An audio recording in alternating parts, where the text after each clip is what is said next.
குருடி சரணம். யூடியூப் நண்பர்கள் அனைவருக்கும் அடியேனின் அன்பான வணக்கங்கள். நான் உங்கள் குருமணிகண்டன் பேசுகிறேன், பொள்ளாச்சியிலிருந்து.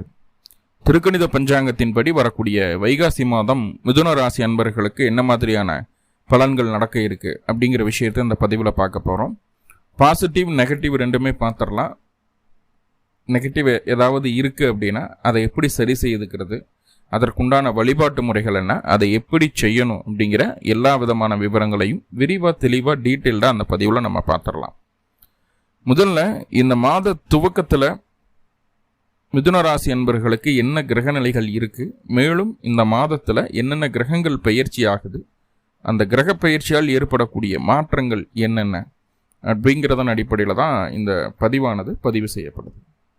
ஸோ அப்படி பார்க்கும்போது இந்த மாத துவக்கத்தில் என்ன கிரகநிலைகள் மிதுன ராசிக்கு இருக்குது அப்படின்னு சொல்லி பார்த்துட்டிங்கன்னா, ராசிக்குள்ளேயே குரு பகவான் ராசிக்கு 2ஆம் இடத்துல செவ்வாய் பலம் இழந்த சூழ்நிலையில் இருக்கார்.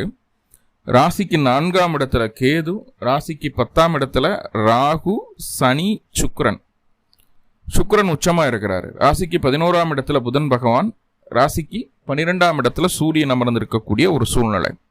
ஸோ இந்த கிரக நிலைகளின் அடிப்படையில் தான் இந்த மாதமானது துவங்குது. மேலும் இந்த மாதத்தில் என்னென்ன கிரகங்கள் பயிற்சி ஆகுது அப்படின்னு சொல்லி பார்த்துட்டா, வைகாசி மாதம் 1ஆம் தேதியே சூரியன் உங்களுடைய ராசிக்கு 11ஆம் இடமான லாபஸ்தானத்திலிருந்து 12ஆம் இடமான விரயஸ்தானத்துக்கு பயிற்சி ஆகிறார். இந்த மாதம் முழுக்க சூரியன் உங்களுடைய ராசிக்கு 12ல் தான் இருக்கக்கூடிய ஒரு சூழ்நிலை. அதுபோல வரக்கூடிய வைகாசி மாதம் 4ஆம் தேதி திருக்கணித பஞ்சாங்கத்தின்படி ராகு கேது பயிற்சி அப்படிங்கிறது நடக்க இருக்குது. மே மாதம் 18ஆம் தேதி ராகு மீன ராசியிலிருந்து கும்ப ராசிக்கும், கேது கன்னி ராசியிலிருந்து சிம்ம ராசிக்கும் பயிற்சி ஆகிறாங்க. அது வைகாசி மாதம் தான் நடக்குது. இப்போ இந்த ராகு கேது பயிற்சியினால என்னென்ன விஷயங்கள் உங்களுக்கு நடக்க காத்திருக்கு அப்படின்னு சொல்லி 12 ராசிகளுக்கும் தனித்தனியாக விரிவாக டீட்டெயில்டாக பரிகாரத்தோட பதிவு பண்ணியிருக்கேன். அதோட லிங்க்கும் டிஸ்கிரிப்ஷனில் கொடுக்குறேன், பார்த்து பயன்படுத்திக்கங்க. அடுத்ததான் வைகாசி மாதம் 9ஆம் தேதி புதன் பகவான் உங்களுடைய ராசி அதிபதி. அவர் ராசிக்கு 11ஆம் இடம் அப்படின்னு சொல்லக்கூடிய லாபஸ்தானத்திலேருந்து ராசிக்கு 12ஆம் இடமான ரிஷப ராசிக்குள்ள பயிற்சி ஆகிறார். மே மாதம் 23 அந்த தேதியில். ஆனால் விரயத்தில் ரொம்ப நாள் இருக்க போகிறது கிடையாது. புதன் உங்களுடைய ராசி அதிபதி உங்களுடைய ராசியில் பலம் அடையக்கூடிய ஒரு சூழ்நிலை வந்தாச்சு. மிதுன ராசி மிக கச்சிதமான பலத்தை அடையக்கூடிய ஒரு சூழ்நிலை எப்போ அப்படின்னு பார்த்துட்டிங்கன்னா, வைகாசி மாதம் 23ஆம் தேதி 6/6/2025 அன்னைக்கு உங்களுடைய ராசி அதிபதியான புதன் உங்கள் ராசிக்குள்ளே வர்றார். அங்கே ஆட்சி பலம் அடைகிறார். புதன் பலம் பெறக்கூடிய ஒரு காலகட்டம் இது. அற்புதமான ஒரு கிரக நிலை மிதுன ராசிக்கு அப்படின்னு நான் சொல்லுவேன். நிறைய நன்மைகள் இருக்குது. என்னங்கிறத டீட்டெயில்டாக நம்ம பார்ப்போம். அடுத்ததாக சுக்கிர பகவான் உங்களுடைய ராசிக்கு 5-12க்கு அதிபதி. இது வரைக்கும் 10ஆம் இடத்துல உச்சமாக இருந்தால் 10ஆம் இடத்துல உச்சமாக இருக்கிறதே நல்ல விஷயம்தான். 5ஆம் அதிபதி 10ல் இருக்கிறது ரொம்ப நல்ல விஷயம்தான். ஆனால் இப்போ அதையும் தாண்டி அதை விட ஒரு பெட்டர் பொசிஷன் அப்படின்னு கேட்டால் 5ஆம் அதிபதி 11ல் இருக்கிறது. வரக்கூடிய வைகாசி மாதம் 17ஆம் தேதி, மே மாதம் 31ஆம் தேதி உங்களுடைய 5ஆம் அதிபதி பூர்வ புண்ணியாதிபதி சுக்கிரன் ராசிக்கு 11ஆம் இடம் அப்படின்னு சொல்லக்கூடிய லாபஸ்தானத்தில் வந்து அமரக்கூடிய ஒரு சூழ்நிலை. ஒரு அற்புதமான காலகட்டம், நல்ல நிகழ்வு அது. ஸோ அப்படி ஒரு அற்புதமான நிகழ்வு சுக்கிரனால் உங்களுக்கு கிடைக்க போகுது.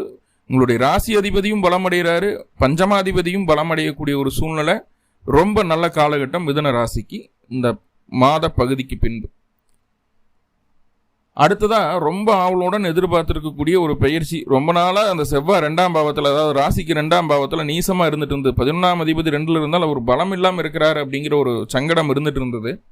இப்போ வைகாசி மாதம் 23ஆம் தேதி 6/6/2025 அன்னைக்கு செவ்வாய் உங்கள் ராசிக்கு 2ஆம் இடத்துலேருந்து 3ஆம் இடத்துக்கு பயிற்சி ஆகிறார்.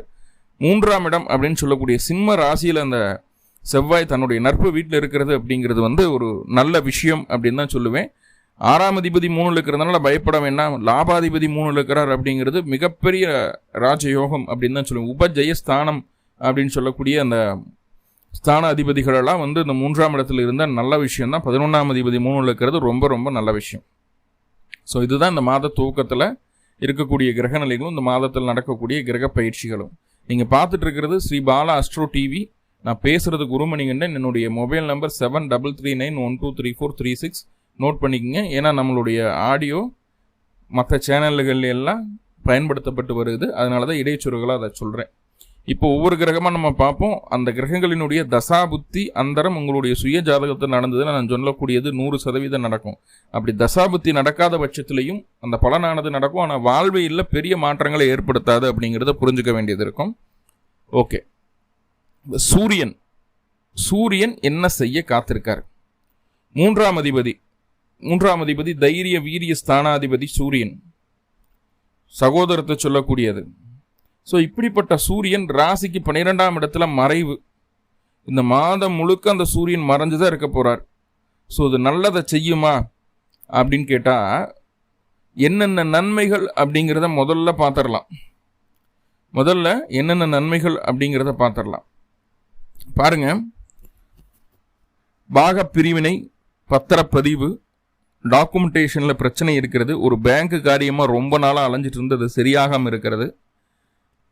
ஒரு ஆபரணம் வாங்கணும், அதுக்காக பணத்தை இன்வெஸ்ட் பண்ணணும், சுப விரயமாக செய்யணும், சுப விரயமாக ஒரு லேண்ட் வாங்குறதுக்கு சுப விரயம் பண்ணணும், ஒரு வாகனம் டூ வீலர் மட்டும்தான் இங்கே குறிக்குது. ஸோ அது வாங்குறதுக்கு ஒரு சுப விரயம் பண்ணணும். இந்த மாதிரியான விஷயங்கள் எல்லாமே இந்த காலகட்டம் உங்களுக்கு சக்ஸஸ்ஃபுல்லாக நடக்கும். ஆல்ரெடி பிரச்சனை இருக்குது சாமி, எதில்? பாகப்பிரிவினையில் பிரச்சனை இருக்குது, அக்கம் பக்கத்து வீட்டுக்காரங்க ரொம்ப தொந்தரவு பண்ணுறாங்க, டாக்குமெண்டேஷன் பேங்க் சம்பந்தமான விஷயங்களில் லோன் ப்ராசஸ் ஆகிறதுல ப்ராப்ளம் இருக்குது, லோன் கிடைக்க மாட்டேது, ரொம்ப டார்ச்சர் பண்ணுறாங்க, இந்த பேங்க் சம்பந்தமான விஷயங்கள், செக்கு பவுன்ஸ் ஆகிடுச்சு, அடிக்கடி எனக்கு இந்த நடந்துக்கிட்டே இருக்குது, ஆதார் கார்டு அப்டேட் ஆகலை, ஃபிங்கர் பிரிண்ட் கரெக்டாக விழுகலை, ஐ ஸ்கேன் பண்ணும்போது சரியாக விலக மாட்டேது. ஸோ அந்த மாதிரி நிறைய பிரச்சனைகள் இருக்கும் இல்லையா, அது எல்லாம் சரியாகும். புதுசாக மொபைல் வாங்குவீங்க, லேப்டாப் வாங்குவீங்க, கையில் கட்டக்கூடிய வாட்ச் வாங்குவீங்க.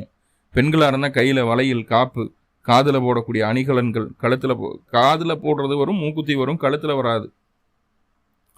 ஸோ இது எல்லாம், இந்த பொருட்கள் எல்லாம் வாங்கிறதுக்கு உண்டான யோகத்தை ஏற்படுத்துது. அதுக்காக சுப செலவுகளை, சுப விரயங்களை செய்வீங்க. மிதுன ராசி நல்லா கேட்டுக்குங்க. மொபைல் வாங்கினா நல்ல அப்டேட்டடான மொபைல், சின்ன அமௌண்ட்டுக்கு வாங்க மாட்டீங்க. லேப்டாப்னாலும் நல்ல அப்டேட்டடான லேப்டாப், சின்ன அமௌண்ட்டுக்கு வாங்க மாட்டீங்க. எல்லாத்துலேயுமே பிராண்டு, ஹை குவாலிட்டி.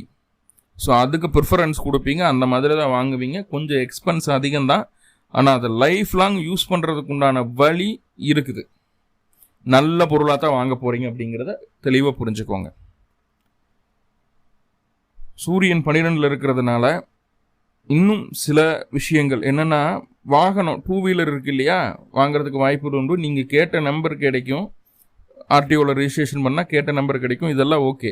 ஆனால் ஆல்ரெடி டூ வீலர் பயன்படுத்திகிட்டு இருக்கோம் சாமி அப்படின்னா, உங்களுக்கு அந்த வாகனத்தில் செலவுகளை வைக்கக்கூடிய ஒரு சூழ்நிலை, வாகன செலவுகள் வரும் டூ வீலருக்கு. சிம்பிளாக சொல்ல போனால் இன்ஜினே கழட்டி பிரித்து வேலை செய்கிற மாதிரியான ஒரு சூழ்நிலைகள் வரலாம். முடிஞ்சளவு அந்த ஆயில் மாற்றுறது, மற்ற விஷயங்கள் எல்லாம் நீங்கள் சரியாக பார்த்துக்கிட வேண்டியது இருக்கும். அதே போல் ஷேர் மார்க்கெட்டில் இன்வெஸ்ட்மெண்ட் பண்ணுறது அப்படிங்கிறது ஷார்ட் டேர்மில் பண்ணினீங்க அப்படின்னா உறுதியாக லாஸை பார்க்க முடியும். இந்த காலகட்டம் நம்மளுக்கு வர வேண்டிய நியாயமான லாபம் கூட கடைசி நிமிடத்தில் கை நழுவி போகிறதுக்கு வாய்ப்புகள் உண்டு ஷார்ட் டேர்மில். ஆனால் ரிஷபத்தில் சூரியன் இருக்கிறார், 3க்கு அதிபதி. இப்போ நீங்கள் லாங் டேர்ம் இன்வெஸ்ட்மெண்ட் பண்ணினீங்க அப்படின்னா ஒரு வருஷ காலத்திலே நல்ல ரிட்டர்ன்ஸை நீங்கள் பார்க்க முடியும். மறுபடியும் சூரியன் எப்போ ரிஷபத்துக்கு வராரோ அப்போவே பார்க்க முடியும். இல்லைன்னா விருட்சகத்தில் சூரியன் இருக்கும்போது கூட ஒரு பகுதிக்கு பகுதி உங்களுக்கு அந்த பணமானது கிடைக்க ஆரம்பிச்சிடும். லாங் டேர்ம் இன்வெஸ்ட்மெண்ட் பண்ணும்போது ஷார்ட் டைமில் உறுதியாக லாஸ். இந்த மாதம் மிதுனம் ரொம்ப கவனமாக இருங்க. ஏன்னா மிதுன ராசிக்காரங்க ஷேர் மார்க்கெட்டில் ரொம்ப கெட்டிக்காரங்க. லக்னாதிபதியோ ராசி அதிபதியோ, ராசி அங்கே இருந்தாலும் லக்னம் மிதுனமாக இருந்தாலும் அதில் நல்ல ஒரு நாலேஜ் இருக்கும் உங்களுக்கு. ஸோ மிதுன ராசிக்கு இயல்பாகவே அது வரும் அப்படின்னு சொல்லலாம், சரிங்களா? அப்படிப்பட்ட ஒரு சூழ்நிலை இருக்கும்போது ரொம்ப ஓவர் கான்ஃபிடென்ட்டில் அந்த விஷயத்தை பண்ணிடக்கூடாது, புரிஞ்சுக்கோங்க. அதே நேரத்தில் ஒரு ஷேர் நீங்கள் இருக்குது அப்படின்னா அதை அப்படியே கண்டினியூ பண்ணுங்கள். ஆல்மோஸ்ட் வாங்கி வச்சிட்டிங்க, அது இவ்வளோதான் இருக்குது, ஏற மாட்டேது அப்படின்னாலும் பரவாயில்ல, அதை அப்படியே கண்டினியூ பண்ணுங்கள். ஒரு ஷேர் வாங்கிட்டு மறுபடியும் அதை பைபாஸ் பண்ணி வேறு எதுக்கு போகும்போது அந்த வேல்யூ கம்மியாகும், நீங்கள் ஆல்ரெடி வச்சுருந்த ஷேர் வேல்யூ அதிகமாகும். கண்டிப்பாக அது நடக்கும். லாங் டைமில் இன்வெஸ்ட் பண்ணுங்கள், ஷேர் விட்டு ஷேர் மாற்றாதீங்க, அதுதான் உங்களுக்கு நல்லது. ஓகே, லாங் டைமில் நல்ல ரிசல்ட்டை கொடுக்கும், நல்ல காசு பணத்தை பார்க்க முடியும். ஓகே, இப்போ நெகட்டிவாக அப்படின்னு சொல்லி பார்க்கும்போது மாமனாருக்கு மருத்துவ செலவுகளை ஏற்படுத்துது. மாமனாருக்கு மருத்துவ செலவுகளை ஏற்படுத்துது, நீங்கள் அவங்களுக்காக செலவு செய்ய வேண்டிய ஒரு சூழ்நிலையை சொல்லுது. இன்னும் சொல்ல போனால் உங்களுடைய இளைய சகோதரம் அப்படின்னு சொல்லக்கூடிய உறவு இருந்தது அப்படின்னா மிதுன ராசி என்பவர்களுக்கு அவர்களுக்கு வேலையோ தொழிலோ சரியாக அமையாமல் இருந்ததுன்னா இந்த காலகட்டம் வேலையோ தொழிலோ தெளிவாக நல்ல தொழிலாக நல்ல வேலையை அமைஞ்சிடும். மாமனாருக்கு உடல் ஆரோக்கியம் மருத்துவ செலவுகள் வரும்னு சொன்னேன் இல்லையா, அந்த மருத்துவ செலவுகள் வர்றது எதுக்கு தெரியுங்களா, ஆல்ரெடி இருந்த நோயை நிவர்த்தி பண்ணி அவர் ஃப்ரீ ஆகிறதுக்கு. செலவு வரும், செலவு செய்வோம், ஆனால் நல்ல ரிசல்ட் கிடைச்சிடும். நோய் நிவர்த்தி அப்படிங்கிறது ரொம்ப நல்ல ரிசல்ட்டை தரக்கூடிய நிவர்த்தியை ஆகிடும் அப்படிங்கிறத சொல்லுது. ஸோ இது ஒரு பாசிட்டிவான விஷயம் அப்படின்னு சொல்லலாம். அதே போல் உங்களுடைய மாமனாரனுடைய தொழிலோ இளைய சகோதரத்தினுடைய தொழிலோ கொஞ்சம் முடங்குற நிலைமையில் இருக்கக்கூடிய ஒரு சூழ்நிலை இருந்ததுன்னா அது பிக்கப் ஆகிறதுக்கு வாய்ப்பு இருக்குது, நல்லா ஃபேமஸ் ஆகிடுவாங்க. தொழில் சார்ந்த விஷயங்களில் அவங்களுடைய தனித்திறமை வெளிப்படும். சரிங்களா? அப்போது இது என்ன ஆகுதுன்னா நம்மளை கம்பேர் பண்ண ஆரம்பிச்சிருவாங்க. தம்பி இப்படி பண்ணுறான் உனக்கு என்ன அப்படின்னு பேச ஆரம்பிச்சிருவாங்க. ஸோ அதனால கொஞ்சம் மன உளைச்சல் நம்மளுக்கு வர்றதுக்கு வாய்ப்புகள் உண்டு. 3ஆம் அதிபதி 12ல் இருக்கும்போது புதிய முடிவுகளை, புதிய முயற்சிகளை, புதிய மாற்றங்களை செய்யாமல் இருப்பது நல்லது. ஆஸ் இட் இஸ் என்ன இருக்கோ அதை ஃபாலோ பண்ணிட்டு இருந்தாலே போதுமானது நீங்கள் ஜெயிக்கிறதுக்கு. அதை மாத்துறேன், இதை மாத்துறேன், அதை பண்ணுறேன், இதை பண்ணுறேன் அப்படின்னு சொல்லி ரொம்ப முயற்சி எடுத்தீங்க அப்படின்னா அது சக்ஸஸ் ஆக இல்லைன்னு சொல்லலை, தேவையில்லாத செலவும் தேவையில்லாத அலைச்சலும் வரும். 1 லட்ச ரூபா செலவு பண்ணி ஒரு விஷயத்தை செய்ய வேண்டிய இடத்துல 7-8 லட்ச ரூபா செலவு பண்ணி அதே விஷயத்தை செஞ்சு வச்சுருப்போம். இன்னும் ஒரே ஒரு மாத காலம்தான், 1 மாத காலம் அந்த சூரியன் ராசிக்குள்ளே வந்ததுக்கப்புறம் என்ன வேணால் செய்யுங்க, என்ன மாற்றம் வேணால் செய்யுங்க, உங்களுக்கு அது ஃபேவராக போகும். இந்த மாதம் மட்டும் கொஞ்சம் புது மாற்றங்களை தவிர்க்க வேண்டிய ஒரு சூழ்நிலை உண்டு அப்படிங்கிறத மனசார ஏற்றுக்கோங்க. ஓகே, வேலையில் இருக்கக்கூடிய எதிர்ப்புகள் சுக்குநூறு ஆகிடும் இந்த காலகட்டம். அது ஒரு பாசிட்டிவான விஷயம். யாரெல்லாம் உங்களை எதிரியாக நினைச்சாங்களோ, உங்களுக்கு எதிராக வேலை செஞ்சாங்களோ அவர்களை எல்லாம் ஓட விரட்ட போறீங்க. நீங்கள் விரட்டவெல்லாம் போகணுங்கிற அவசியம் கிடையாது. நீங்கள் உங்களுடைய செயல்பாடு, உங்களுடைய செயல்திறன், உங்களுடைய துணிச்சலை பார்த்துட்டே கப்பு சுப்புன்னு அந்த எதிர்ப்புகள் எல்லாமே அடங்கிடும். அதை நம்ம கண்ணார பார்க்க முடியும். அரசியல் சம்மந்தப்பட்ட விஷயங்களில் அரசு சம்மந்தப்பட்ட ஊழியர்களை அவங்ககிட்ட மட்டும் தேவையில்லாமல் பகையை வளர்த்துக்காதீங்க. அவங்க ஏதாவது ஃபேவர் கேட்டாங்கன்னா உங்களால் முடிஞ்சால் பண்ணி கொடுங்க, இல்லைன்னா முடியாதுன்னு சொல்லிடுங்க.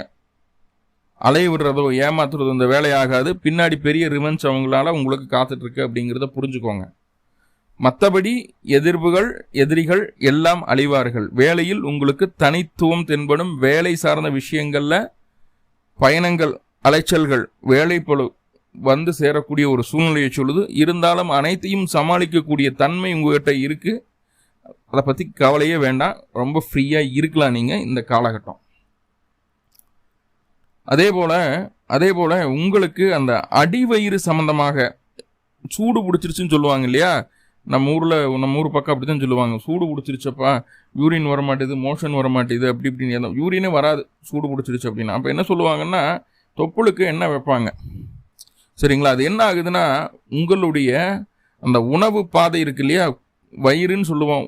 வயிறுன்னா சிறுகுடல், பெருகுடல், அதில் வயிறு சம்மந்தமான விஷயங்கள் நிறைய இருக்குது. பேங்க்ரியாஸ் இருக்குது, கிளாட் பேடர் இருக்குது, லிவர் இருக்குது, எல்லாம் இருக்குது, இல்லைன்னு சொல்லலை. ஆனால் பொதுவாக ஜீரணம் சரியாக ஆகலை அப்படின்ற ஒரு கம்ப்ளைண்ட் வரும் இல்லையா? ஸோ அந்த மாதிரியான ஒரு சூழல் இந்த காலகட்டம் உங்களுக்கு உண்டு. அப்போது சீக்கிரமாக ஜீரணிக்கக்கூடிய உணவு பொருட்களை சாப்பிட்டா போதுமானது. வெளி உணவுகளை தவிர்க்கணும் அப்படிங்கிறத மட்டும் மைண்டில் வச்சுக்கோங்க.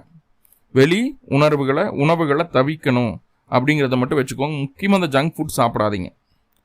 பழங்கள், காய்கறிகள், கீரை வகைகளை அதிகமாக எடுத்துக்கோங்க. ஏன்னா இந்த காலகட்டம் வயிறு தொந்தரவை ஏற்படுத்தும் அப்படிங்கிறத மறந்துடாதீங்க. உணவில் கவனம் வேணும் அப்படிங்கிறத சொல்லுது. வேலையில் அலைச்சல் இருக்கும், ஆனால் எல்லாத்தையும் ஜெயிச்சிருவீங்க, எல்லாம் சக்ஸஸ் பண்ணுவீங்க. அதுதான் இந்த மாதத்தில் உங்களுக்கு இருக்கக்கூடிய ஒரு பாசிட்டிவான விஷயம். அடுத்ததான் புதன் உங்களுடைய ராசி அதிபதி. முதல் 9 நாட்களுக்கு உங்களுடைய ராசிக்கு 11ஆம் இடத்துல இருக்கிறார். உங்கள்கிட்ட என்ன பொட்டன்சி இருக்கோ, எவ்வளவு திறமை இருக்கோ, உங்களுடைய திறமைக்கான அங்கீகாரம் முழுமையாக கிடைக்கக்கூடிய முதல் 9 நாட்கள் அப்படின்னு நான் சொல்லிடுவேன். எந்த அளவுக்கு எஃபர்ட் போடுறீங்களோ அந்த அளவுக்கு ரிசல்ட்னு சொல்றதை விட வெற்றின்னு சொல்லுவேன். வெற்றி, மன திருப்தி, சந்தோஷம், நிம்மதி அனைத்தும் கிடைக்கக்கூடிய நாட்கள் முதல் 9 நாட்கள். அதன் பின்பு புதன் உங்களுடைய ராசிக்கு 12ஆம் இடத்துக்கு பயிற்சி ஆகிறார். 12ஆம் இடத்துக்கு அந்த புதன் பயிற்சி ஆகும்போது தாயாருக்கு சற்று மருத்துவ செலவுகளை தரக்கூடிய ஒரு சூழ்நிலை, படிப்புக்காக நிறைய செலவுகளை செய்ய வேண்டிய ஒரு சூழ்நிலை உண்டு. உங்களுடைய பதவி உங்களுக்கு பறிபோயிருமோ அப்படிங்கிற ஒரு சின்ன பயத்தை, பதட்டத்தை கொடுத்துருது. பதவி பறிபோயிடுமோ அப்படிங்கிற ஒரு பயம், பதட்டம் வந்துடுது. ஆனால் அப்படி ஆகுமான்னு கேட்டால் அப்படி ஆகாது. கொஞ்சம் ஒர்க்லோடு இருக்கும், அலைச்சல் இருக்கும். உட்கார்ந்த கடையில் செய்ய வேண்டிய வேலையை இந்த வெயிலில் வண்டி எடுத்துகிட்டு சுற்றி செய்வோம். ஸோ அந்த அலைச்சல், அந்த ஒர்க்லோடு இருக்கும். அதனால் மனசு கொஞ்சம் கஷ்டப்படுமே தவிர வேலையிலையோ தொழிலையோ பெரிய பாதிப்புகளை இது கொடுக்காது. ஏன்னா 10ஆம் இடத்துல சனி வந்தாச்சு, ராகு கேதும் பயிற்சியே, ராகு 9க்கு போயாச்சு, கேது 3க்கு வந்தாச்சு. அப்படிங்கும்போது தொழில் சம்பந்தமான விஷயங்களில் பெரிய தொந்தரவுகள் எதுவுமில்லை. 9ஆம் அதிபதி 10ல் இருக்கிற தர்மகர்மாதிபதி யோகம் அது. ஸோ அப்படிங்கும்போது கொஞ்சம் ரிலாக்ஸ்டாக இருக்கலாம். நீங்கள் எப்போ வரைக்கும் அந்த அலைச்சல் இருக்கும், வீண் செலவீனங்கள் இருக்கும் அப்படின்னா, நீங்களாக செய்யக்கூடிய விஷயம் தான். வீண் செலவீனங்களும் அலைச்சலையும் நீங்களாக செய்யக்கூடிய விஷயமாக தான் இருக்குது. வைகாசி மாதம் 9ஆம் தேதி 23/5/2025 வைகாசி மாதம் 23ஆம் தேதி 6/6/2025 வரைக்கும் தேவையில்லாத பயணங்களை தவிர்த்தரணும், தேவையில்லாத செலவுகளை செய்யக்கூடாது, வேண்டாத பொருளை வாங்கக்கூடாது, உபயோகம் இல்லாத எந்த ஒரு காரியத்திலையும் ஈடுபடக்கூடாது. சரிங்களா? நான் சொன்ன இந்த காலகட்டம் எல்லாமே உபயோகமாக இருக்கிற மாதிரியே தோணும். இந்த 13 நாட்களுக்கு மட்டும்தான் அது உபயோகமாக இருக்கிற மாதிரி இருக்கும். மற்ற நாட்கள் அதை பயன்படுத்தவே மாட்டோம். சின்ன சின்ன ஆசைகளுக்காக பெரிய பணத்தை இன்வெஸ்ட் பண்ண வேண்டாம் அப்படிங்கிறது தெளிவாக மண்டையில் ஏற்றிக்கிங்க. அதுதான் நல்லது, அதுதான் நம்மளுக்கு நல்லது அப்படிங்கிறத தெளிவாக புரிஞ்சுக்கோங்க. ஓகே, அடுத்ததாக பாருங்க அந்த புதன் அப்படின்னு சொல்லக்கூடிய கிரகம் 6/6/2025 அன்னைக்கு உங்கள் ராசிக்குள்ளே வந்துடுறாரு. ராசிக்குள்ள ஆட்சி பலம் அடையக்கூடிய ஒரு சூழ்நிலை.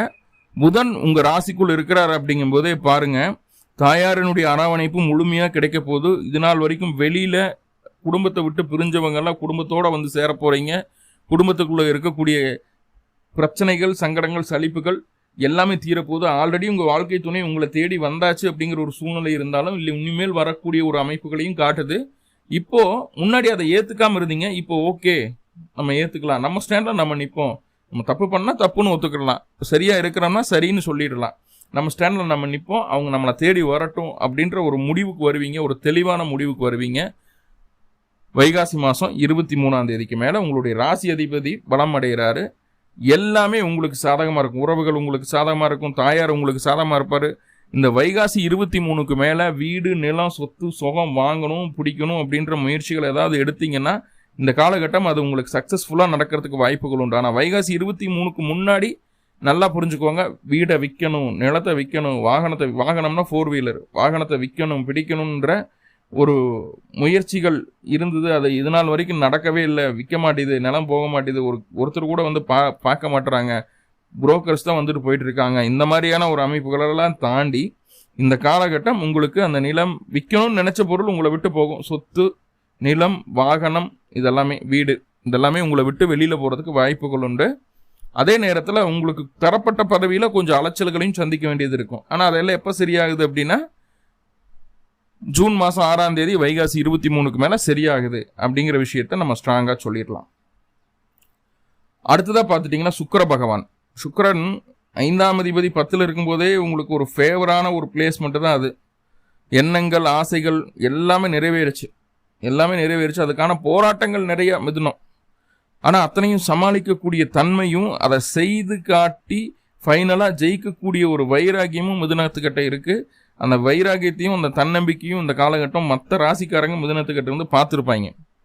ஸோ அதெல்லாம் உறுதியாக சொல்ல முடியும். ஸோ அந்த சூழ்நிலையை தாண்டி இப்போ சுக்கிர பகவான் வரக்கூடிய வைகாசி மாதம் 17ஆம் தேதி 31/5/2025 அன்னைக்கு ராசிக்கு 11ஆம் இடத்துக்கு வர்றாரு. 5ஆம் அதிபதி 11ல். ஆசைகள், திட்டங்கள், எண்ணம் அனைத்தும் ஈடேறக்கூடிய ஒரு அற்புதமான காலகட்டம் இது. குழந்தை பேர் இல்லாதவங்களுக்கு குழந்தை பேர் கிடைக்கிறதுக்கு வாய்ப்புகள் உண்டு. அதுக்காக முயற்சி பண்ணலாம். எப்போ? வைகாசி மாதம் 17ஆம் தேதி 31/5/2025 அன்னைக்கு. ஸோ இப்போ இந்த குழந்தை பேர் அப்படிங்கிறதுல ஷார்ட் டைமில் நான் சொல்கிறேன், சுக்கிர பயிற்சி ஆக வரைக்கும் தான் அந்த வாய்ப்புகள் இருக்கும். குறிப்பாக சொல்லப்போனால் அந்த சுக்கிரன் பரணி நட்சத்திரத்தில் பயணிக்கக்கூடிய காலகட்டத்தில் தான் அது உங்களுக்கு அந்த வாய்ப்புகளை கொடுக்குது. ஸோ அப்போ சொல்லிட்டாரு, இவர் சொல்லிட்டாருன்னா உடனே கிடச்சிருமா அப்படின்னு கிடைக்காது. உங்களுடைய சுய ஜாதகத்தில் அந்த குடுப்பனை முதல்ல இருக்கணும். ஆனால் அந்த குடுப்பனை இருந்து அந்த நேரம் இன்னும் வராமல் இருக்குது. குழந்தை பிறக்கிறதுக்கு ஒன்றும் இல்லை, ஒரு சுக்கிர தசையில் குரு புத்தி அப்படின்னா கிட்டத்தட்ட 2.25 வருஷம் வரும். 2.25 வருஷம் குழந்தை பிறக்கும் 2 தடவை குழந்தை பிறத்துக்கலாம் 2.25 வருஷத்தில், இல்லையா? அப்போது அதில் எப்போ நடக்கும், எப்போ கரு உண்டாகும் அப்படின்னா அதுக்கு உண்டான காலகட்டம் தான் இது. ஸோ ஒரு ஃபேவரான ஒரு காலகட்டம். அதே போல் குழந்தைகள் நல்லா படிப்பாங்க. குழந்தைகளுக்கு வெளியூர் வெளிமாநில வெளிநாடு போகணும்னு விருப்பம் இருக்குது, அதுக்காக முயற்சி எடுத்துகிட்டு இருக்காங்க அப்படின்னா அதுவும் உங்கள் குழந்தைகளுக்கு சாதகமாக நடக்கிறதுக்கு வாய்ப்புகள் உண்டு. முக்கியமாக சொல்லப்போனால் மிதுன ராசிக்காரங்களுக்கு இதற்கு முன்பு இருந்த உடல்நல தொந்தரவுகள் அனைத்தும் நீங்கக்கூடிய ஒரு சூழ்நிலையை இது ஏற்படுத்தி தரும். நோயிலிருந்து நிவர்த்தியை மிதுன ராசிக்காரர்களுக்கு அந்த 11ஆம் இடத்து சுக்கிரன் உறுதியாக தருவார் அப்படிங்கிறத ஸ்ட்ராங்காக சொல்லிடலாம். 11ஆம் இடத்துல சுக்கிரன் இருக்கும்போது பெண்களால் ஆதாயம் உண்டுங்க. எவ்வளவு பிரச்சனைகள் இருந்தாலும் ஃபைனலாக அது உங்களுக்கு சாதகமாக ஜெயிக்கக்கூடிய ஒரு நல்ல ஒரு அமைப்புகளின் கீழே தான் வரப்போகுது அப்படிங்கிறத புரிஞ்சுக்க வேண்டியது இருக்கும். நல்ல அமைப்பின் கீழே தான் வரப்போகுது அப்படிங்கிறத புரிஞ்சுக்கணும். எல்லா பிரச்சனையும் ஷார்ட் அவுட் ஆகும், உங்களுக்கு சாதகமாகவே முடியும். அதற்கு காரணம் ஒரு பெண்ணினுடைய ஆதரவு அப்படிங்கிறதுல எந்த மாற்றுக்கிறதுக்கு இடமில்லை. சரி, அடுத்தது ரொம்ப முக்கியமான ஒரு கிரகத்தை பற்றி பார்க்க போகிறோம். செவ்வாய் உங்களுடைய ராசிக்கு 2ஆம் இடத்தில் இருந்தார். குடும்பத்துக்குள்ள பலவிதமான கருத்து வேற்றுமைகள், நம்ம வாயை கமனு வச்சுட்டு இல்லாமல் உப்பும் புளி இல்லாத விஷயங்களுக்கெல்லாம் அதை இதுன்னு பேசி சண்டை கட்டி எல்லாம் பண்ணிட்டோம். இப்போ அந்த செவ்வாய் ராசிக்கு 3ஆம் இடத்துக்கு பயிற்சி ஆகுது. ஜூன் மாதம் 6ஆம் தேதி வைகாசி 23 அன்றைக்கு சூரியன் அப்படின்னு சொல்லக்கூடிய உங்களுடைய ராசிக்கு 3ஆம் அதிபதியினுடைய வீடான சிம்ம ராசிக்குள்ள செவ்வாய் பயிற்சி ஆகிறார். 11ஆம் அதிபதி 3ல். என்ன முயற்சி எடுத்தாலும் என் ரிசல்ட் சக்ஸஸ், கண்டிப்பாக சக்ஸஸ். கண்ணை மூடிட்டு எதை வேணாலும் செய்யலாம் அந்த காலகட்டம். அதாவது ஜூன் மாதம் 6ஆம் தேதிக்கு மேலே கண்ணை மூடிட்டு எதை வேணாலும் செய்யலாம். எதை தொட்டிங்கனாலும் வெற்றி தான், அதில் எந்த மாற்றுக்கிறதுக்கு இடமில்லை. என்னன்னா எதை தொட்டாலும் வெற்றின்னு சொல்கிறோமே, எப்படி சார்னா அதற்குண்டான முயற்சியை போடுவீங்க. முயற்சினா முயற்சி அப்படி கிடையாது, இடைவிடாத கடின உழைப்பு. அந்த உழைப்பில் இருக்கக்கூடிய கன்சிஸ்டன்சி, தொடர்ந்து தொடர்ந்து தொடர்ந்து நிற்காமல் ஓய்வில்லாமல் அடுத்தன்னு தேடி ஓடி ஒரு காரியத்தை சக்ஸஸ்ஃபுல்லாக பண்ணுறதுக்கு உண்டான வழியை கண்டுபிடிக்க வரைக்கும் ஓடுவீங்க. ஃபைனலாக அதை ஜெயிக்கவும் செஞ்சிடும். ஆனால் இந்த ஜூன் மாதம் 6ஆம் தேதிக்கு மேலே உங்களுக்கும் உங்களுடைய மாமனாருக்கும் உங்களுடைய இளைய சகோதரத்திற்கும் உங்களுக்கும் உங்கள் வீட்டு அருகில் இருக்கக்கூடிய அக்கம் பக்கத்தினருக்கும் அதிகப்படியான கருத்து வேறுபாடுகளை இந்த செவ்வாய் ஏற்படுத்தி தருவார். ஏற்படுத்தி தந்த பின்பு ஒரு கருத்து மோதல் ஏற்பட்டு அவர்களுக்குட்ட ரொம்ப மன கஷ்டம் ஆகி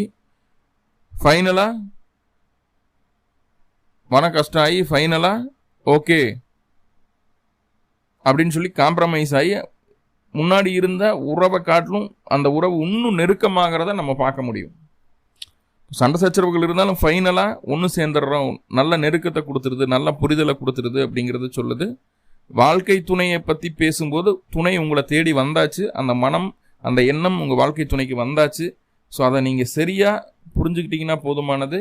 அதே போல் அவங்களுடைய காரியங்கள் நீங்கள் இருந்தால் தான் நடக்குன்ற நம்பிக்கையும் அவங்களுக்குள்ளே வந்துடுச்சு. ஸோ அப்படி இருக்கும்போது அதற்கு நம்ம ஸ்பேஸ் கொடுத்து அவங்கள அனுசரித்து வச்சுக்கிட்டோம் அப்படின்னா கண்டிப்பாக குடும்ப வாழ்க்கையில் கணவன் மனைவிக்குள்ள பிரச்சனைகள் இல்லாமல் திருப்தியாக வாழ முடியும் அப்படிங்கிற உறுதியை சொல்கிறேன். நிறைய பாசிட்டிவ் இருக்குது, கொஞ்சம் நெகட்டிவ் இருக்கு இல்லையா? அந்த நெகட்டிவை சரி செய்கிறதுக்கு என்ன வழி அப்படின்னு சொல்லி பார்த்துட்டிங்கன்னா, அருகில் இருக்கக்கூடிய காமாட்சி அம்மன் ஆலயங்களுக்கு சென்று காமாட்சிக்கு 2 நல்லெண்ணெய் தீபம் போட்டு வழிபாடு பண்ணிட்டு வாங்க. இந்த மாதம் மிகப்பெரிய வெற்றிகரமான மாதமாக உங்களுக்கு அமையும். 5ஆம் அதிபதி 11 இருக்கிறது தெய்வ கடாட்சம் மிகுந்த மாதம் அப்படின்னே சொல்லிடுவேன். நான் டைட்டில் கூட அப்படி தான் கொடுத்துருக்கேன். நல்லதே நடக்கும். நன்றி. வாழ்வளமுடன். திருச்சிற்றம்பலம்.